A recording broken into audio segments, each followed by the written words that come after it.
Les citoyens du monde, un bonjour du ministère des Affaires étrangères sur le quai d'Orsay.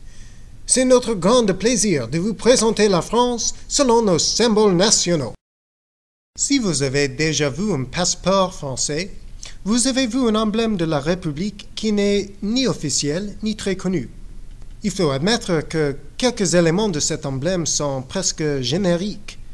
La branche d'olivier, qui signifie la paix, la branche de chêne pour la résistance et l'endurance. On reconnaît facilement ces symboles, mais ils ne sont pas uniquement français. Le faisceau de licteurs, au centre, est un peu plus important pour la France. Le faisceau est un groupe de branches liées autour d'une hache. C'est ce qu'ont porté les licteurs de la Rome antique pour signifier l'impérium, l'autorité, le pouvoir.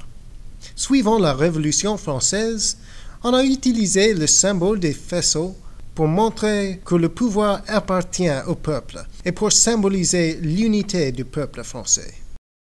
Enfin, vous voyez au centre du bouclier un symbole moins créateur mais plus explicite, le monogramme RF qui représente évidemment les mots République française.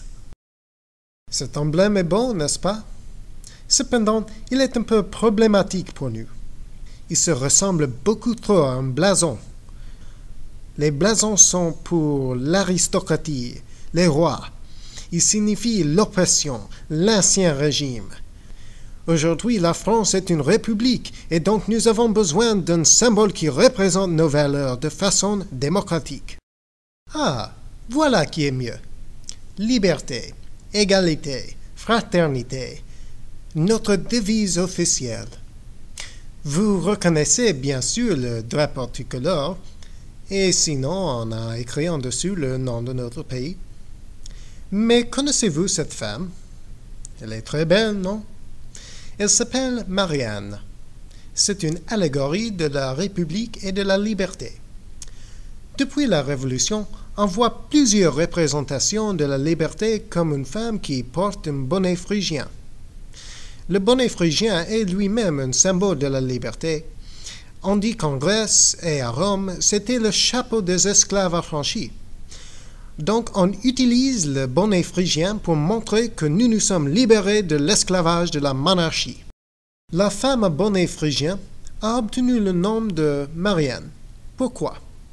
On n'en est pas tout à fait sûr, mais on dit souvent que le nom de Marianne combine deux prénoms français très communs.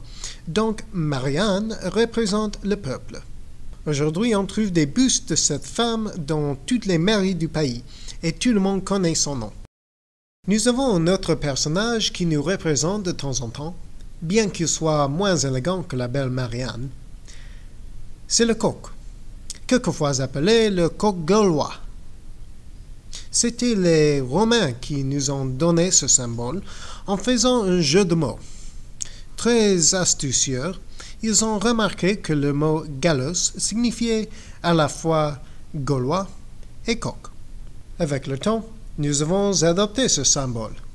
Pour nous, le coq symbolise le courage, la fierté. Donc le coq se trouve plus populaire comme symbole en temps de guerre, pendant les époques de la Révolution et de la Troisième République en particulier.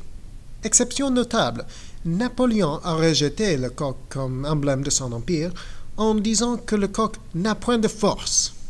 Son neveu ne l'a pas aimé non plus. Aujourd'hui, on voit le coq surtout dans les locaux des équipes sportives. Mais le seul emblème national de la France, selon la Constitution de la Ve République, est le drapeau tricolore que vous connaissez bien. Il est assez simple. 3 bandes verticales de bleu, blanc et rouge. Les couleurs s'accordent bien, non? Demandez chez les Américains, les Britanniques, les Thaïlandais, les Luxembourgeois, les Néerlandais, les Paraguayens, les Serbes, les Slovaques, ou même les Slovènes, ou les Russes. Nous admettons que notre choix de couleurs n'est pas très unique, mais pour nous, ces couleurs ont une signification historique. Le bleu et le rouge sont les couleurs de la ville de Paris depuis le Moyen Âge, et le blanc représente la monarchie. Alors, bien que le drapeau tricolore date de l'époque révolutionnaire, ce n'est pas vraiment un symbole révolutionnaire. Par contre, notre hymne national est très lié à la Révolution.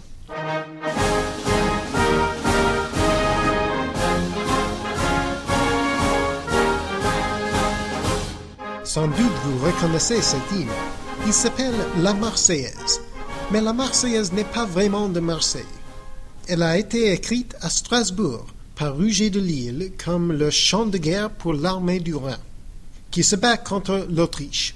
L'hymne a obtenu son nom actuel à Paris pendant l'insurrection des Tuileries, où elle était chantée par les fédérés de Marseille. Depuis le 14 juillet 1795, la Marseillaise est notre hymne national, sauf sous l'Empire et la Restauration. Il y a quelques Français qui n'aiment pas trop les paroles de l'hymne. Ils s'opposent aux appels aux armes et aux références au sang impur et aux soldats qui viennent égorger nos fils et nos compagnes. En effet, en 1992, Danielle Mitterrand, femme du président, avec bien d'autres citoyens, ont essayé de faire changer officiellement les paroles pour les rendre moins violentes et plus amicaux. Mais les changements ne se sont pas passés. Pourquoi? Parce que la Marseillaise représente notre histoire, notre héritage. Bien sûr que les paroles sont violentes. Nous sommes Français. Nous défendons la liberté, l'égalité, la fraternité. Nous nous battrons contre n'importe qui pour protéger nos valeurs républicaines. Pas toujours, mais en général, oui. C'est ça notre identité. C'est ça la France. Vive la France!